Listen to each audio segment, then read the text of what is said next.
The first time she opened the book, she swore it was speaking directly to her.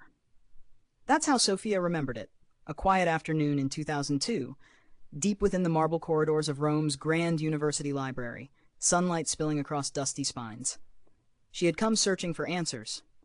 Literally. Her literature professor was infamous for cryptic assignments and impossible essays. But he always hinted, mysteriously, books reveal more than they seem. So she dug through shelves older than her grandparents, selecting weathered volumes on philosophy and narrative craft. The moment she cracked the first one open, her pulse stalled. There, in faint blue ink along the margin, were notes, elegant but sharp, almost stern in tone. Weak argument, rewrite. Truth hides in contradictions. Ask why the author avoids the obvious. They weren't printed, they were handwritten, old, faded, but unmistakably precise. She traced her finger across the words, struck by a weird familiarity. They sounded exactly like her professor. She brushed it off at first. Rome was ancient. Thousands had passed through these halls. Coincidence? Nothing more. Yet, when she borrowed a second book, the same handwriting appeared. Then a third. Same angled script.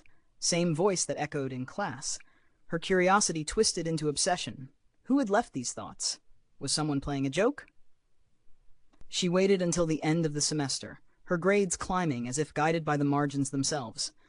Every note felt like a private lesson, a whispered nudge in the right direction. Finally, she approached her professor. The man was old, dignified, with gray streaks and a reputation carved over decades. Sophia carried the books like artifacts.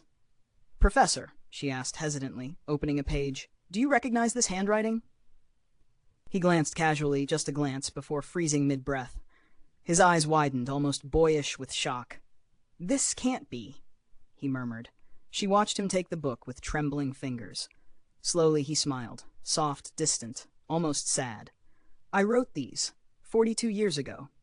He explained. As a young researcher, he scribbled notes in these very copies, before the library banned marginal annotations.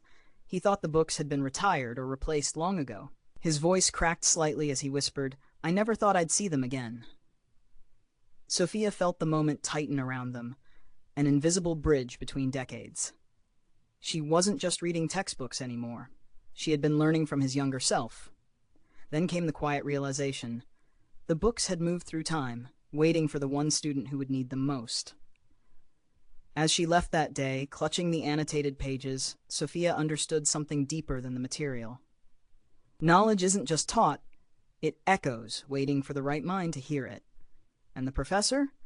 He looked brighter that afternoon, like something long forgotten had returned home.